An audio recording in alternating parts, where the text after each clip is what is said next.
வாங்க கார்த்திகை தீபத்துக்காக நம்ம வீட்டில் பூத்த பூக்களெல்லாம் வச்சு அழகாக ஒரு கோலம் போட்டு அதை சுற்றி ஸ்டார் விளக்கு வைக்கலாம். நம்ம கோலம் போடுறதுக்காக நானும் நந்தனா சந்தனா 3 பேரும் இந்த ஆரஞ்சு கலர் பூவெல்லாம் பறித்து எடுத்து வச்சுட்ருக்கோம். இந்த பூ பாருங்கள், ரொம்ப அழகாக இருக்குது. இந்த பூவை வச்சு கோலம் போட்டு பார்த்தா அது ரொம்ப அழகாக இருக்கும். நம்ம மைண்டு நல்லா பாசிட்டிவாக மாறும். அடுத்தது பச்சை கலருக்காக வேப்பலையை பறித்து அதை தூளாக அரிஞ்சு எடுத்து வச்சுக்கலாம். தூளாக அரிஞ்சு எடுத்து அதை கோலத்தில் போட்டு பார்க்கும்போது மிக அருமையாக இருக்குங்க. வேப்பலை கிருமி நாசினி வேறு, வீட்டுக்கும் நல்ல பாசிட்டிவ் எனர்ஜியை கொடுக்குங்க. எல்லாத்தையும் ரெடி பண்ணிவிட்டு கோலத்துக்கு அவுட்லைன் கொடுத்துடலாம். நம்ம கொஞ்சம் சின்ன கோலமாக தான் போட போகிறோம்.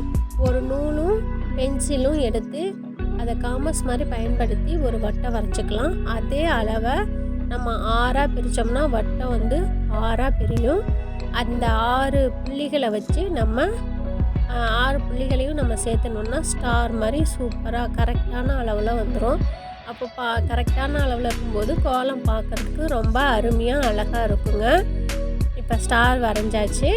நடுவில் நான் மஞ்சள் கலர் செவ்வந்தி பூவை போட்டிருக்கேன். கார்த்திகை தீபத்துக்கு வீட்டுலேயும் வெளியிலையும் வீடு ஃபுல்லாகவும் விளக்கு வைக்கணும். அதனால நான் கோலத்தை சீக்கிரமாக முடிக்கணும். அதனால சின்ன கோலமாக போட்டிருக்கேன்.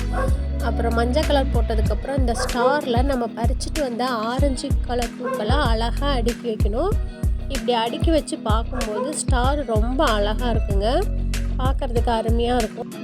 நந்தனாவும் இந்த பூவை அடுக்கி வச்சிட்ருக்கான். நீங்களும் வீட்டில் இருக்கிற குழந்தைங்களுக்கும் இது மாதிரி பழக்கி கொடுங்க. அவங்க மைண்டு நல்லா ஃப்ரெஷ்ஷாக மாறும். மெமரி பவர் இன்க்ரீஸ் ஆகும். பாசிட்டிவாக இருப்பாங்க குழந்தைங்க. அதுக்கப்புறம் க்ரியேட்டிவ் மைண்டு நல்லா வளருங்க. இப்போ ஸ்டாருக்கு நடுவில் நம்ம அரிஞ்சு வச்ச வேப்பலைகளை இது மாதிரி போட்டுடலாம். மஞ்சள் கலர், ஆரஞ்சு கலர், நடுவில் பச்சை கலர் போட்டு பார்க்கும்போது பாருங்கள் இந்த கோலம் எவ்வளோ அழகாக இருக்குது.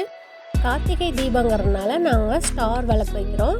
ஸ்டார் விளக்கு இந்த கோலத்தை சுற்றியும் வச்சு அது ஃபுல்லாக எண்ணெய் ஊற்றி திரி போட்டு பற்ற வைக்க போகிறோம். பூக்களால் ஸ்டார் கோலம் போட்டு அதை சுற்றியும் ஸ்டார் விளக்கு பற்ற வச்சுட்டு நம்ம ஸ்டார் விளக்கு எல்லா விளக்கையும் பற்ற வச்சதுக்கப்புறம் பார்த்தா அடே அப்பா எப்படி இருக்குது தெரியுமா? அழகுனா அழகு, அப்படி ஒரு அழகுங்க.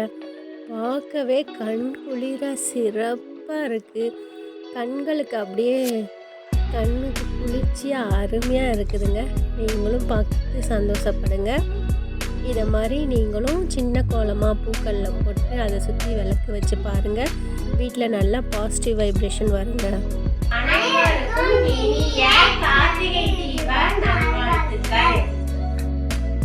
இந்த பூக்கோலம் உங்களுக்கு பிடிச்சிருந்ததுன்னா பூக்கோலம் சேனலை லைக் பண்ணுங்க, ஷேர் பண்ணுங்க.